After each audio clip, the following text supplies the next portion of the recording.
कह देनी साफे किया की जवानी के लहक गईले बा अब इधर कुछ तो कर ई मनवा ये राजा बहक गईले बा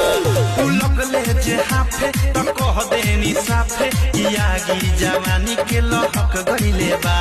अब इधर कुछ तो कर ई मनवा ये राजा बहक गईले बा आशा खैनी उनकर नासा में रहनी उहे भइल जवन हम सखी चाहनी लागल नाही शरम काम कैनी कुकरम कहनी दुनु हाथ फेर दुनु बम पर